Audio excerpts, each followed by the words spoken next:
everyone. Welcome to a new episode of Carolyn Talks. I'm your host, Carolyn. Hi, film critic and journalist. And this is the podcast / YouTube channel where I talk to film creatives about their work, the industry, and what inspires them. And today I am joined by a special guest, producer Rebecca Pruzan, who produced the short film, Ivalu, which has been nominated for the 2023 live action short film category. And I'm very happy to be talking to you because I saw this film and it made me choked up. I got all emotional. I was in my feels watching this film.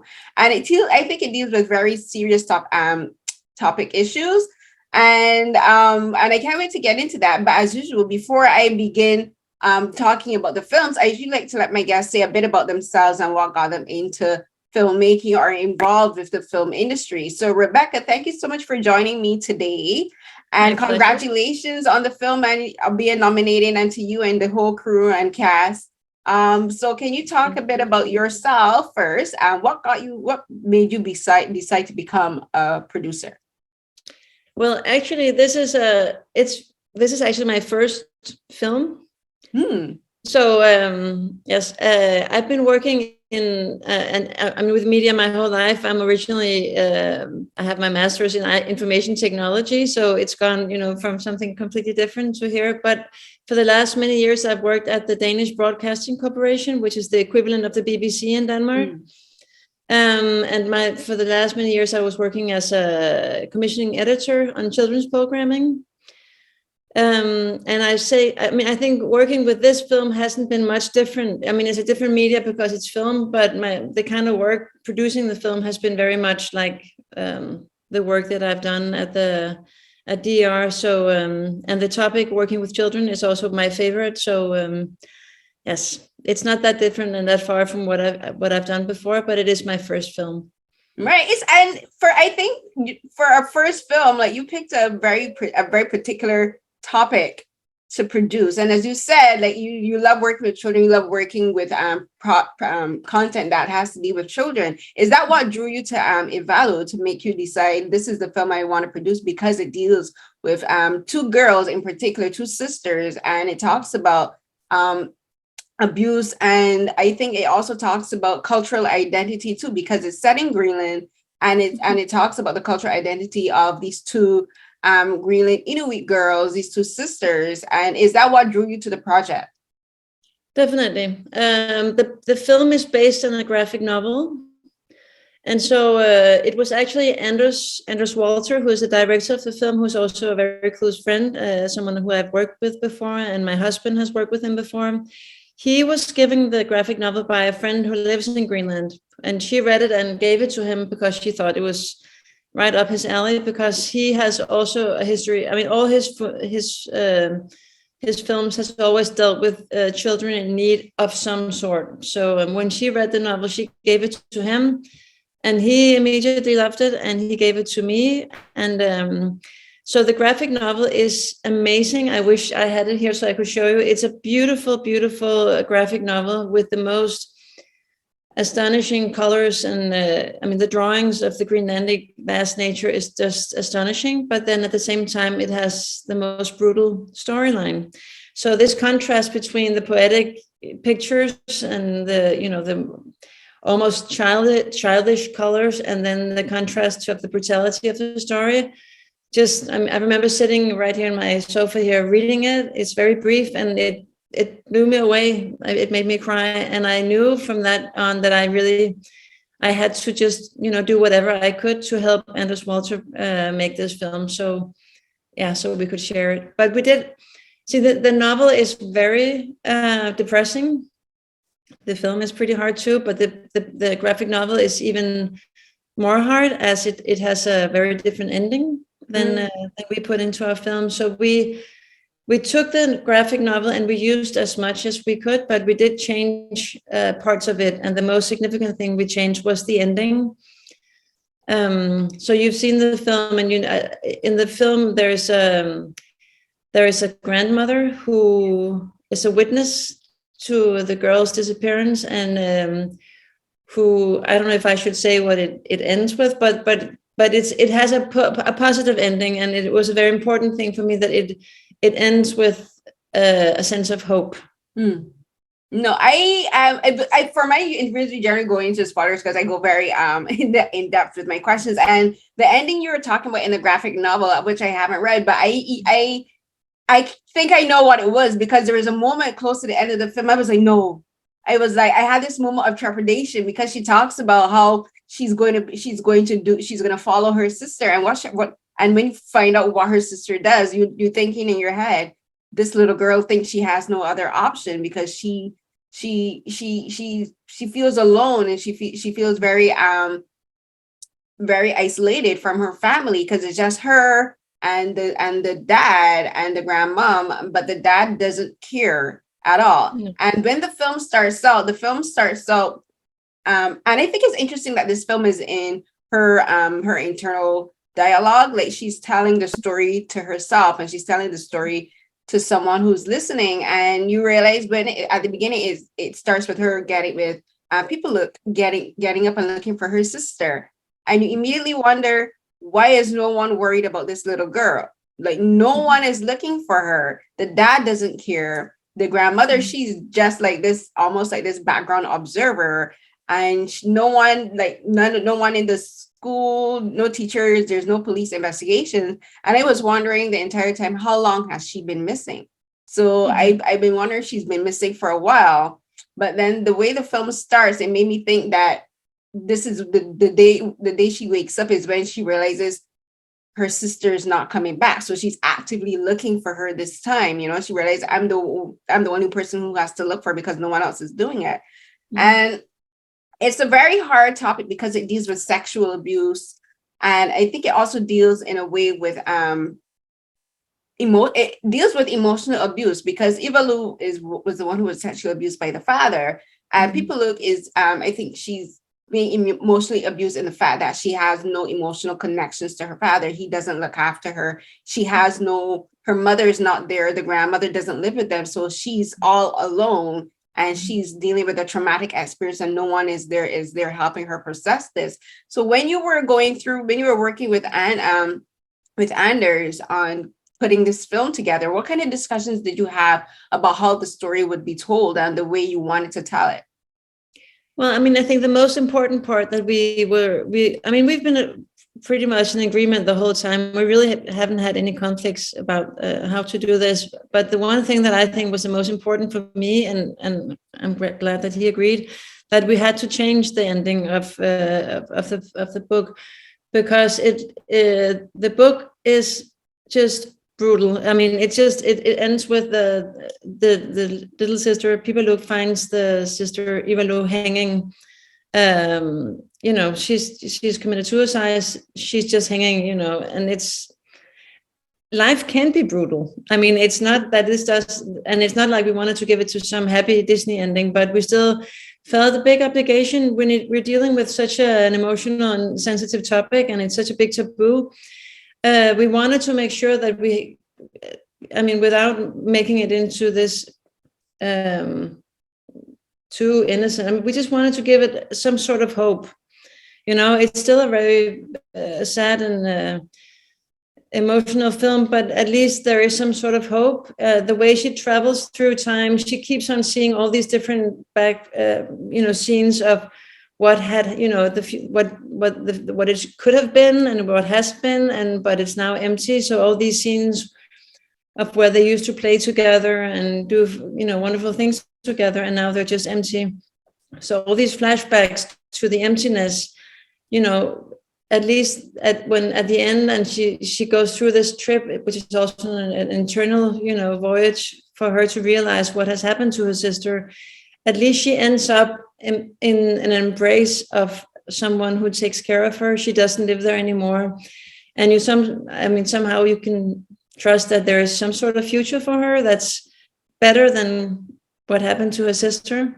And I think when you deal with this, if there's someone in the audience who've had the same kind of experience or, has dealt with this kind of trauma, to feel seen, to know that you're a part of a community, that there is someone out there, if it's a school teacher or a grandparent or a doctor, whoever, that there is someone out there, that you're not alone, and that the future can be different, And did you and Anders have any kind of conversations with the original author of the graphic novel? Like because you're adapting it, not only adapting, but you're also changing the story a bit because you, as you said, you wanted to make the ending more hopeful, which I totally understand and I agree with, because the ending of that film would have been way too depressing considering the subject topic. And it's not that you're trying to sugarcoat it or you're trying to dismiss what the author was writing in the original novel. But I think I agree that sometimes for these kind of stories, you do have to show the audience, or for anyone who may be potentially triggered by it, or who knows someone who's going through the situation, to show them that there is you can have a happy ending, or at least an ending where the possibility of happiness is present, right? So I agree with like changing the story. But what was the original author's thoughts on the adaptation and the change?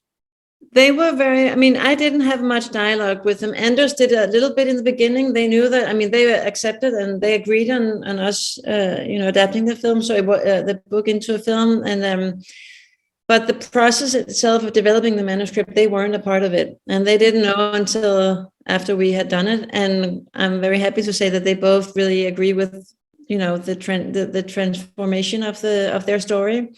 So only good feedback. And they're extremely happy with, with the way that the film has come alive and how it's been perceived all over the world. And so only good,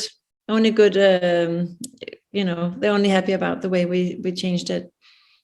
Sad, because I think it's now that the film has been nominated for an Oscar, it does help not only spread the word about the film and the work that you and Anders and the crew and the cast have done, but also about the original graphic novel. Because I to be honest, like I don't think I've ever read any kind of story that was written by a Greenland Inuit, or watched a film by or featuring Greenland Inuit. So I think this is a way to help get the identity of the indigenous people out. Because to be honest, like when we think of Inuit, we think of like North American Inuit, like the Inuit who live in Alaska and like the Northern Territories of Canada, like where I live. But we don't really think of the indigenous people of areas like Greenland and Iceland, and I think this film does highlight their culture, because it talks about like the confirmation ceremony that Pipaluk and her sister had to do, and it shows their traditional dress and like how they live there, and how like fishing is a part of their culture, as it is with every Inuit culture. Like they're very in touch with their environment and nature. And also it talks about their traditional practices like storytelling and their mythology. So talk a bit about as a producer, your part in pulling the cast together and in helping support Anders to bring this particular story to life, because it is a story about Inuit culture, and you have to make sure that you respect the culture and that you're respecting the cast and the crew. And especially because so you probably don't know that, but Greenland is a part of the Kingdom of Denmark. But it's also a sovereign, so it's a sovereign country. They have their own government, but it's also part of our kingdom. So so there's also some, it's also a little bit sensitive about, the colonization and all that.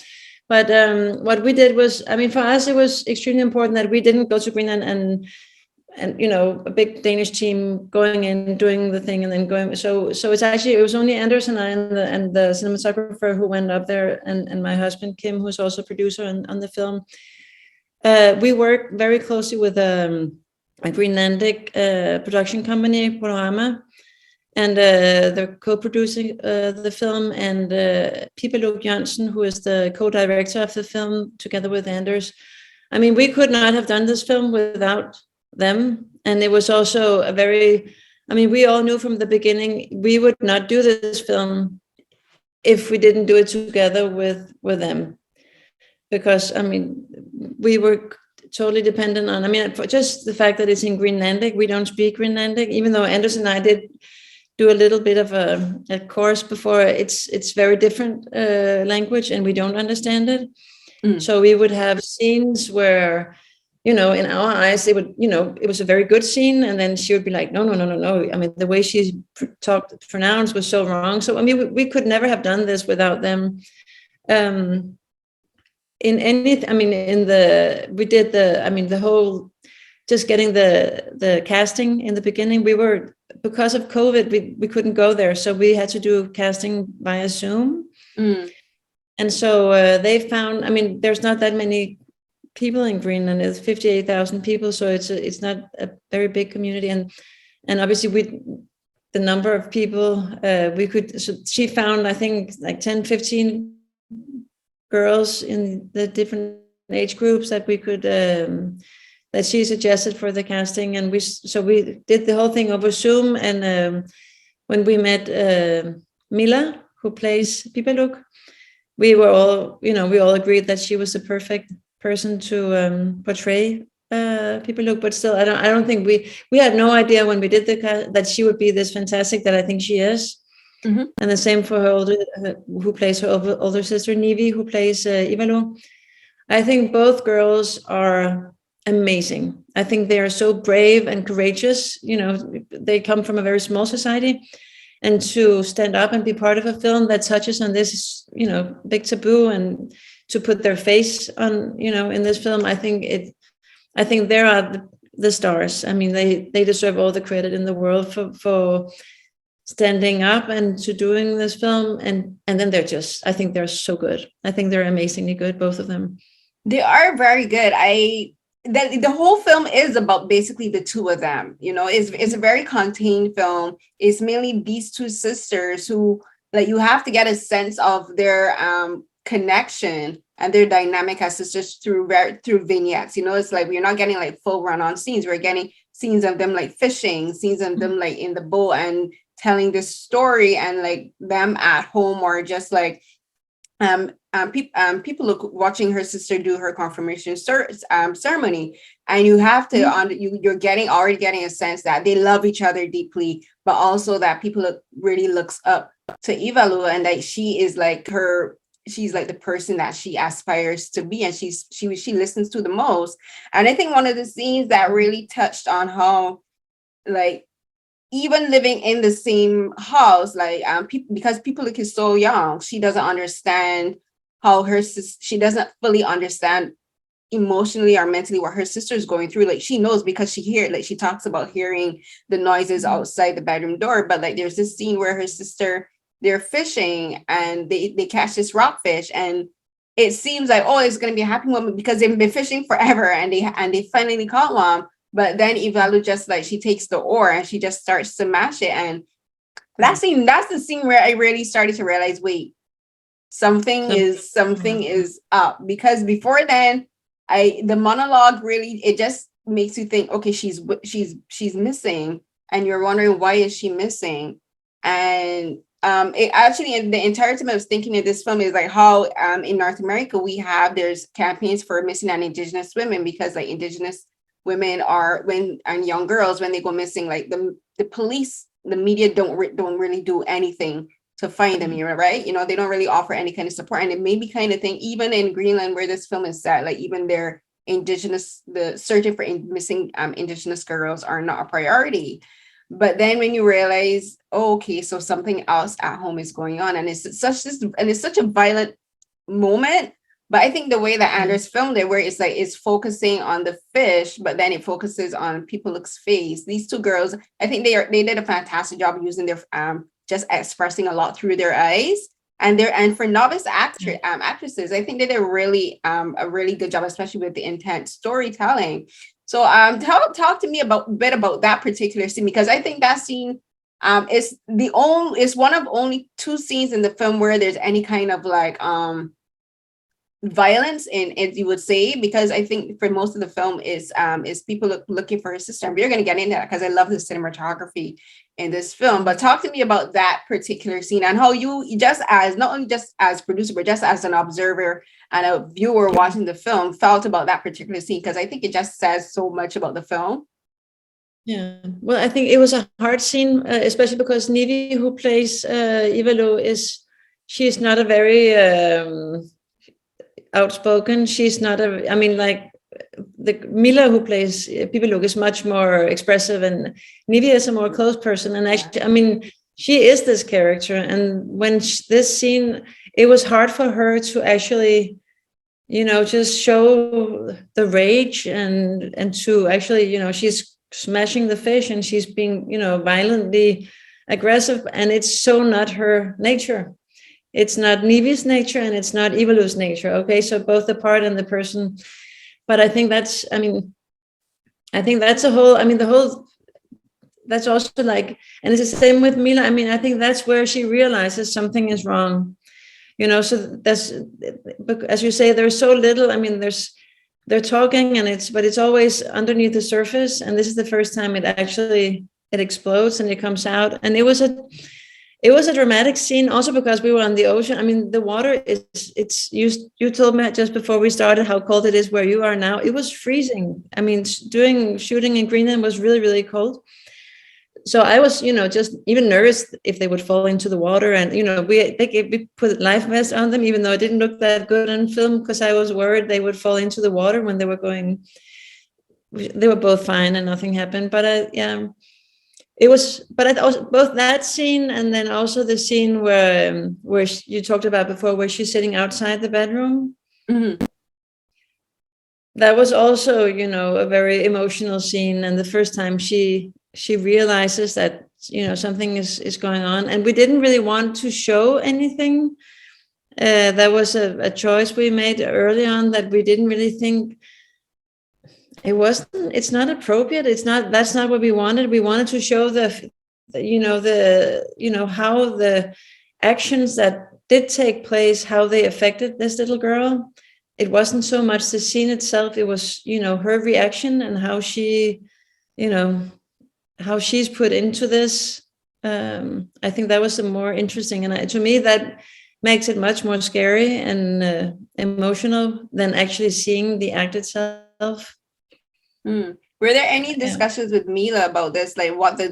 Because nothing is shown to the audience, so then she as the actress and the person that's there doesn't see anything. Like, she doesn't have to be upset to see like a violent reenactment or anything. But like, what was the discussions with her, telling her what the story is, especially the particulars of what the character of Ivalu would have been experiencing? Because like, you have to be like, in that moment, like, you have to see the fear and the worry and the frustration, because like, she's terrified and she's crying, and like, there's so much that has to happen in this scene. But like, so what was the conversations with her? Like, do you know? Well, with both girls in the casting, we knew that we were dealing with a very sensitive subject matter. So for us, it was very important that the girls that were cast, that we knew that they had good family backgrounds, that they had someone who, could embrace them and who could talk to them in a serious way of the subject matter, because it shouldn't just be, too new a producer or a director or a co-director, whoever who would explain this to them. They needed to have a strong family to be able to talk about this at home. Even for me, I have two children, 10 and 12, especially for my girl who's 12. I felt a big obligation when I, telling her what this film is about. It's, how you don't want your children to know that something as atrocious as that happens in the world. But that's part of unfortunately of what happens in the world. So both girls, Mila understood what was going on. Both girls knew what was going on. And I know that they had, for both mothers, it was a big thing, going through the script with them. It wasn't just us, but it was also the parents who had good conversations with them about it. Right. And for Mila Minu, I think, because as I said, the film is very contained and it focuses mainly on them. Like, they're on locations that to me they seem like very like a lot of the locations are very isolated, and I thought it was actually kind of a smart way to show not only the landscape of Greenland, but also in a way the mental where these girls are mentally and emotionally, like, they're feeling mentally and emotionally isolated, but they're also physically isolated, because it's just the two of them in almost all of their scenes. Like, they're on fishing, they're by themselves, they go to these outcroppings, these cliffs, and it's just them by themselves. And then there's and I think it shows, like, it's talking about the beauty of Greenland, but then how even those simple landscapes, like anything that's that beautiful, can seem terrifying depending on the context. And I think the cinematography in this film is stunning and it's fantastic. But it also, there's a particular scene and there's a shot where Pipaluk, she talks about this US military base, and it just made me think, oh my gosh, of course, even there in the middle of nowhere in Greenland, there's a US military base. And they talk about how, and I thought it was I just thought it was amazing that Pipaluk says her sister, Ivalu, tells her, like, nothing can grow there. And like, she wouldn't stay there because like the land is toxic. She's like, they poison the land. And it was like, just like that one moment, like if you understand like the history of like colonization and American imperialism, but also the environmental ramifications of American imperialism, because there's been studies done where almost in every US base around the world, there's pollution, like toxic pollution of the water and of the land and even of the airspace. And you have that one scene, but it says, I think, a lot also about the politics of Greenland and, as you would say, Denmark, because as you say, like, it's sovereign, but it's still a part of Denmark. So talk about adding that part in, because I thought it was completely unexpected, but I thought it also speaks of what the Greenland Inuit think about the American presence in Greenland, but also that these two young girls are also very aware of what's happening. Yeah, I mean, actually, in the graphic novel, it's the nature is portrayed. I mean, it's like she runs through all over Greenland. So we did get funding, but we did not have enough money at all had we had more funding, we would have had the trip or the voyage would have been much broader around Greenland. We actually only shot in 3 places, where the first was in Nuuk, the capital, and a small, it was pretty much all around there.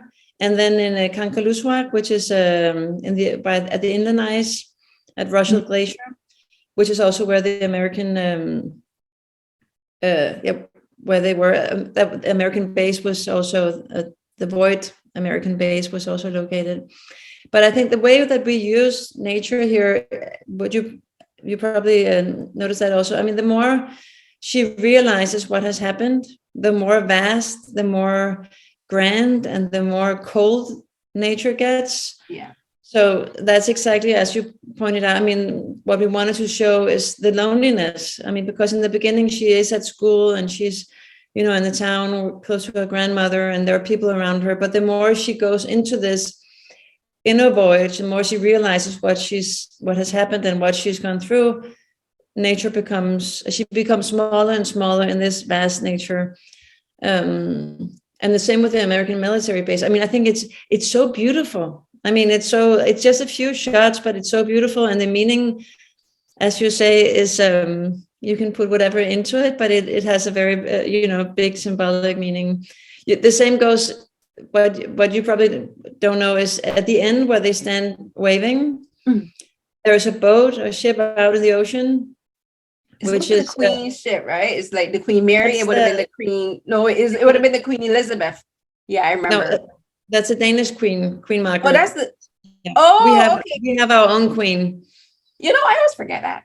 I'm not gonna lie. And I would just say we have an awesome queen. She's super cool. And I'm not a big royalist, but I think we have a very cool queen. So I don't really mean to criticize her person, but there is a big symbolic meaning of having, her boat out and coming in and everyone waving at her and all being all dressed up and welcoming her and smiling. And she just feels this, she's not happy. She doesn't take part of the happiness around her. So people can also, put a symbolic meaning into that ship coming at that very point in the film.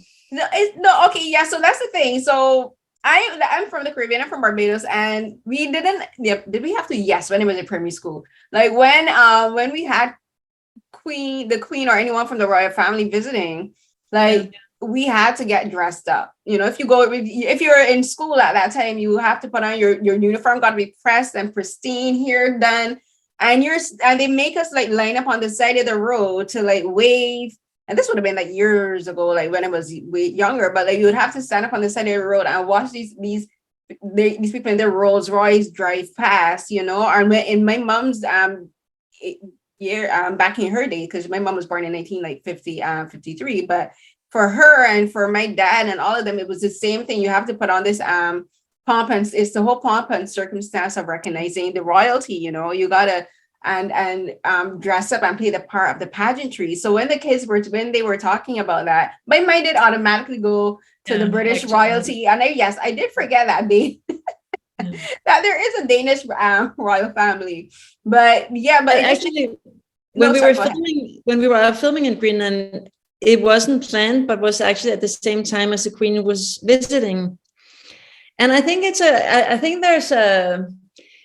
not just one way or the other. I mean, I think people has conflict feelings, because I think there's a history with Denmark and Danish imperialism that is not loved and cherished. But at the same time, I think we also have, because the people itself in the institution are very cool. I mean, the Crown Prince, they love Greenland, and they have a very close bond, and he's been he's been living there, and so I think there is affections that are against, and she represents that what people don't like, but at the same time, they're just really, really, they're nice people. And when we were filming there, I saw the Queen. I mean, she did not drive around a big Rolls Royce. She's 80 something, and it was freezing cold, and she said, "I'm walking," so she's walking in the cold, and she's waving and embracing people who are waving at her. So I think that it's a conflict within people. I think in one way they cherish and they like, and they actually do want to wave, but at the same time, they don't want to be put in a situation that they have to wave to, the symbol of imperialism. So I think it's a conflict.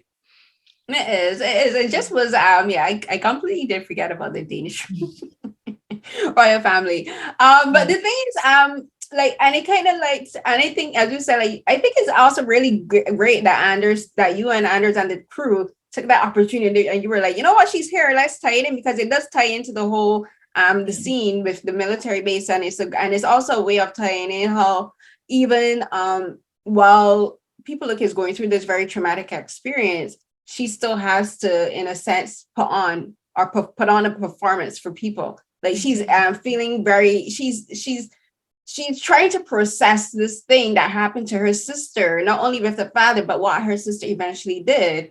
And in all of her, and she has all of this going on, but she's still like, no one is paying attention to the fact that this little girl is falling apart on the inside, but she's still expected to put on the pretty dress, make sure she goes to school and looks good and smile and wait for this person who doesn't know her and she doesn't know. And like, no one is interested in the fact that this little girl is just like being tormented. So I think that's actually a really good way of showing how, for a lot of people, not only young children who are suffering abuse and trauma, but for grown adults, for a lot of adults who are like, if they were going through a depressive episode, like we call it masking. If you're going through a depressive episode, if you're a functioning depressive, that you still have to perform, you still have to get up, go to school, go to work, go look after your kids. But on the inside, you're just like, your brain is just going, I'm here, while you're on the inside. So that I actually related a lot to that aspect of the film and to that scene. And I related a lot to people in that moment. But in talking about the masking and putting on a performance, the time where we see her really start to show how much she's struggling is, as we mentioned, like the landscaping. And not only does she become smaller and smaller in perspective to the landscape and like the size, but it becomes colder, because like she moves away from I thought it was interesting how like the film moves away from the community, and she goes further and further away as she becomes isolated, till she eventually ends up on this glacier. And I was terrified. I was like, if something happens to this child out here, no one is going to know. No one is going to be able to find her. Yeah, I heard that, people thinking, now she's going to, go through the ice, or, something, like a natural catastrophe will happen. And actually that was something we were worried about, because for me, I mean, we're not used to this kind of nature in Denmark. So we were very dependent. We had a glacier guide, a fantastic Adam Liebek, who took us out to Russell Glacier.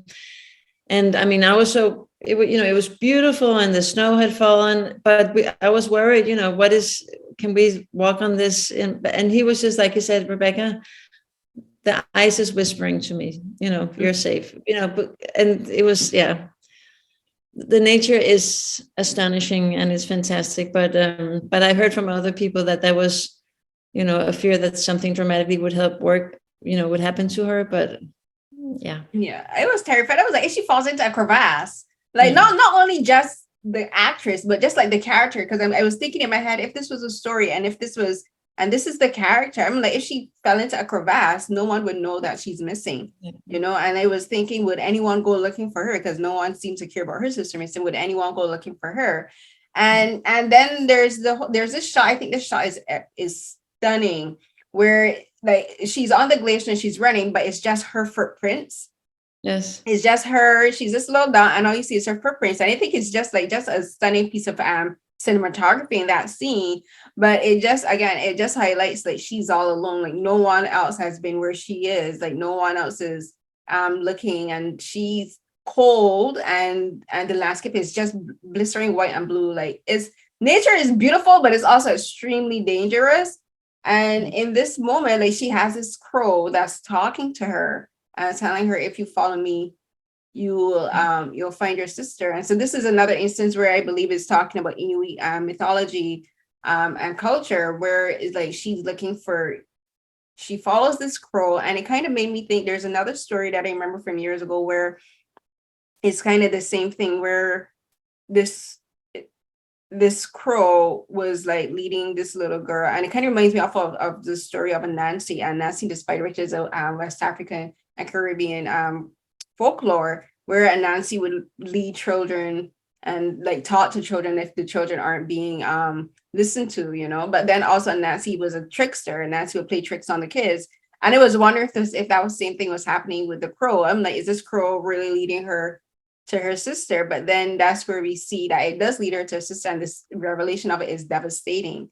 That's when you realize, because it leads her to the boat, and then it touches back on the story on the spirit in the water. And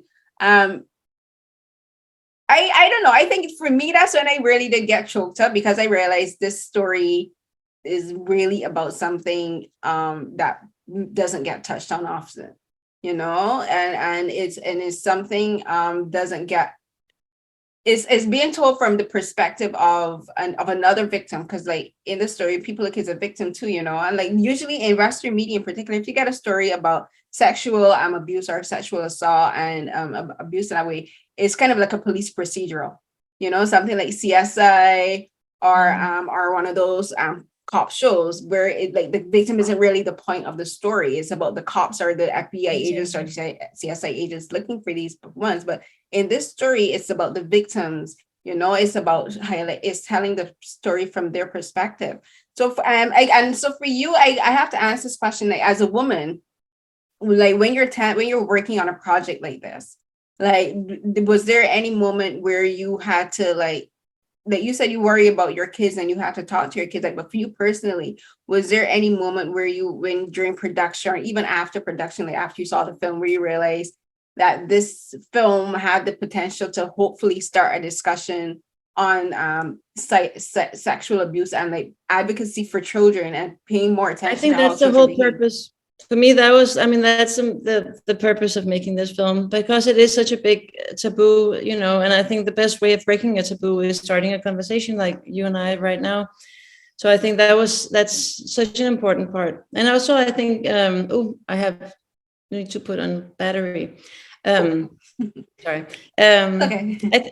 I think, also, both breaking the taboo by starting a conversation, by also having for girls or boys who's been in this situation to be seen, that there's actually a film talking about what this thing that they've been subject to, and I think there's not much literature, not much art that touches upon this, because it's so painful. It's something we don't want to be reminded of. We don't want to hear about it. This film will also be we've made a collaboration with a Danish publisher who will make school books, taking important parts of the film that will be used in high schools in both Denmark and Greenland, to also broaden the conversation into I mean, these are like from 15 and up, I think 14 and 15 and up.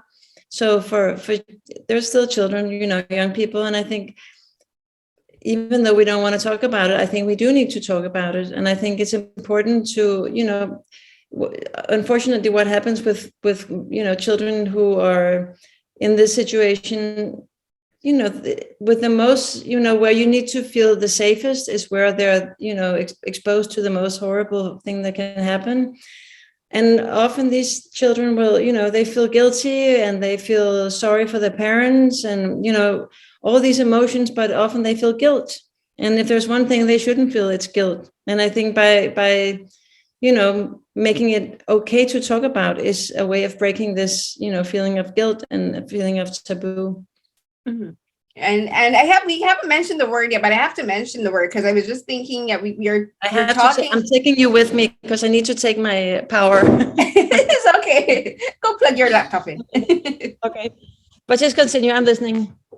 No, I was thinking like we were talking about how the film is about sexual abuse of girls and also of boys, because boys are also victims of sexual abuse, and how the film is highlighting this and how and the trauma that children who are abused go through. But I think also it talks about suicide, like that's because that's what Ivalu does, and that's also another taboo subject, how and even when you're talking about adults who are like severely depressed and who are for different circumstances commit suicide, even for society, we still don't like talking about, about suicide. But the film talks about a child committing suicide. And I think that's also a very heavy topic. And it's also a very, it's something that people don't like to acknowledge because like, in a way, I was just thinking, in a way, people would say, oh, suicide isn't something that a child would ever think to do. But I would say that's not true because children do commit suicide. And like the film talks about how for this child, like Ivalu, she sees no way out. She thinks that there's no way for her to recover mentally and emotionally and physically. And that's the only way she saw out. And like in the film, I thought that was actually what Pipaluk was going to do too. When she talked about following her sister, I thought she was going to do the same thing. And that terrified me when I was watching this film. I felt like I was just like, I am not prepared for this. But so talk also about that aspect of it, because that's because for so many children still don't understand the concept of death, but in a situation like this, or even in severe cases of bullying, children that are severely bullied do commit suicide. So like, I think, and actually, the numbers are actually, I mean, I don't know the exact numbers, but I mean, they're so high. I mean, they should not be there, but they are very high, especially in Greenland. Also in Greenland, but I think we took in that's another thing we adapted into that was not part of the graphic novel, was the myth of the mother of the sea. And the symbol that it's also to somehow make it not as brutal, because here in the film you see the Ivalu is we realize she's been swimming down to try to untangle the hair of the mother of the sea to sort of create recreate stability in society and also in the life of her little sister. And I think, I mean, it's an almost childish way of of showing the most desperate act a human can do. I mean, taking your own life, but I don't think it makes it less emotional watching it. I mean, what's happening, but I think maybe it makes it even. I think we did it also to try to make it easier to talk about, because if it's somehow it can be just brushed off. If it's too much or too brutal or too explicit, it's easier to just brush off as too much. But it's not, I mean, this way you can't not talk about it and you can't close your eyes to it. And it's a reality. And unfortunately, it is a reality no child should ever, come that far out that that's the only solution. But that's what happened.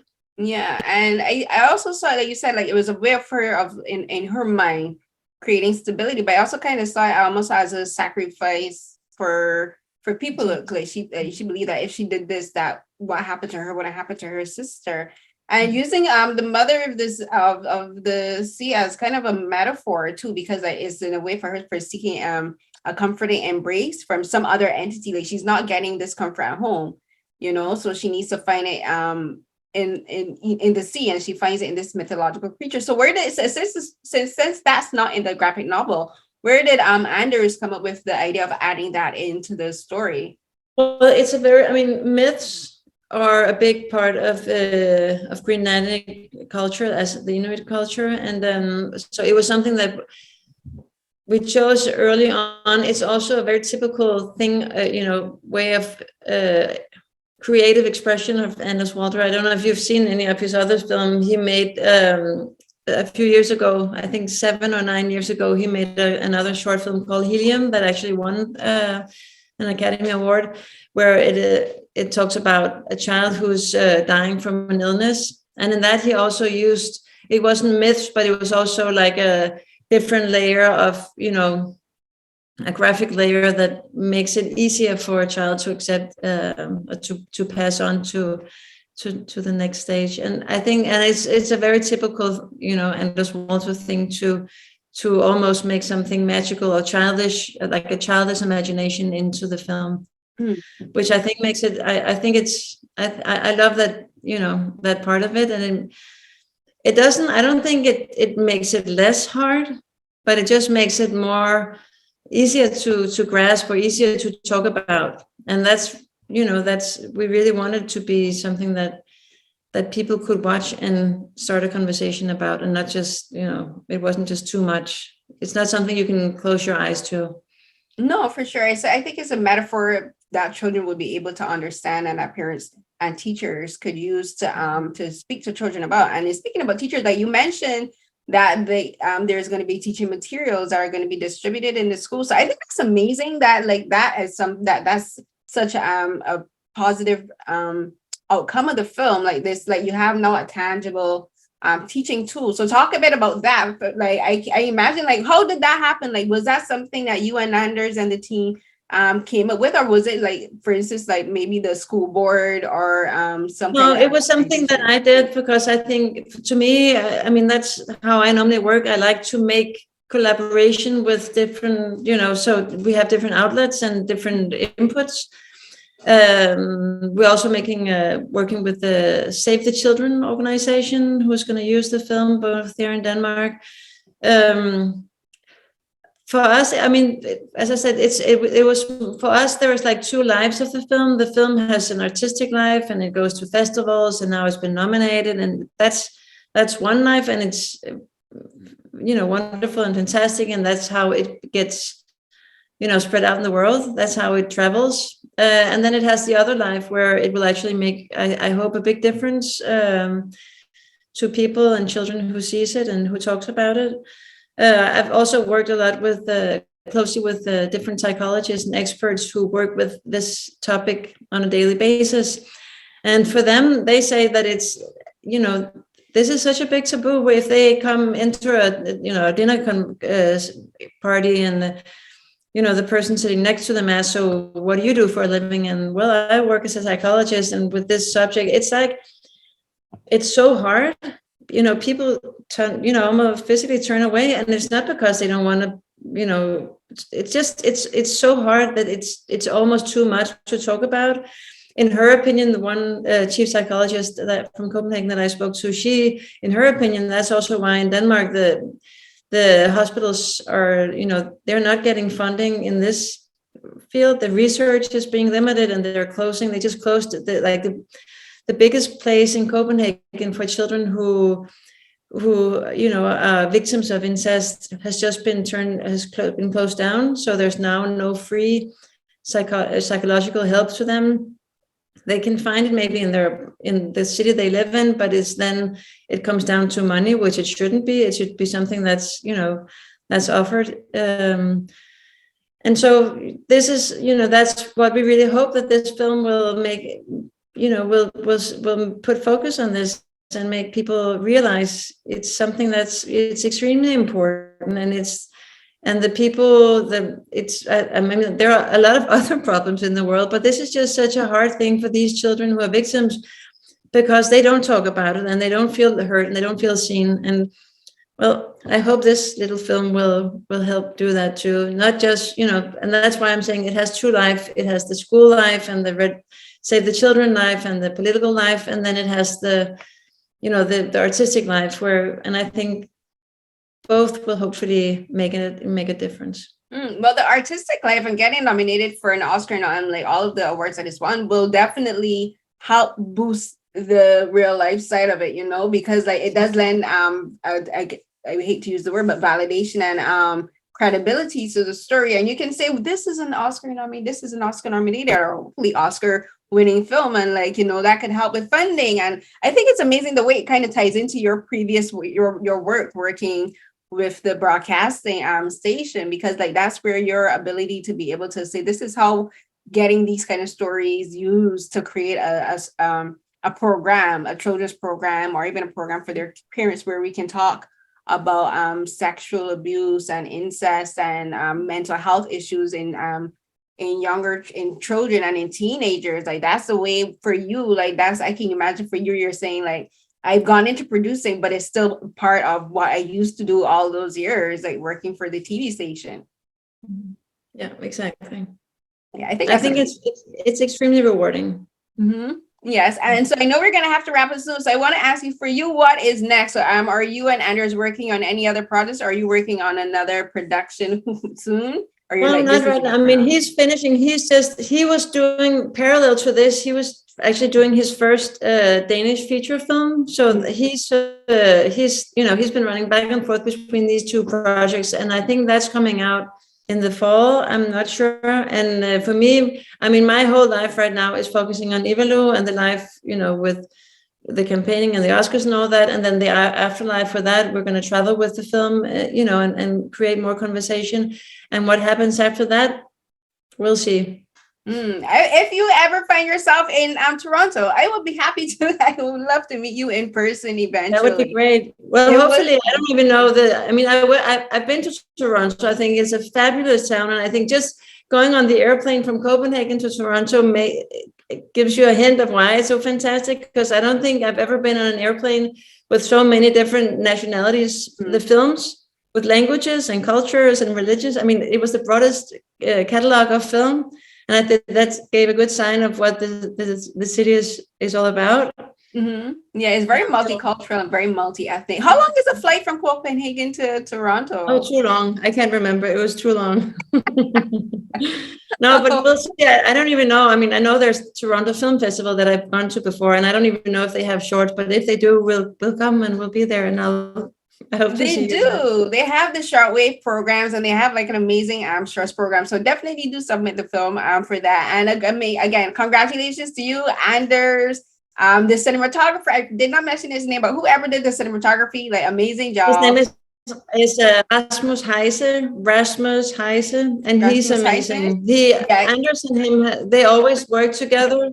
And yeah, they have the best collaboration. They don't really communicate in a normal way. They just look at each other and they know, the next step. And so just watching them work together is pretty amazing. But I agree with you. I think he did a terrific job. He did. And to like Mila and Mino, the two girls who played Ivalu, Pipaluk and Ivalu, they did a fantastic job. And like this is whatever is next for them, I wish the best for them and for all of you. Thank you so much, Rebecca, for taking the time to speak with me today, and congratulations. It was my pleasure. Thank you so much for having me. Thank you. Thank you.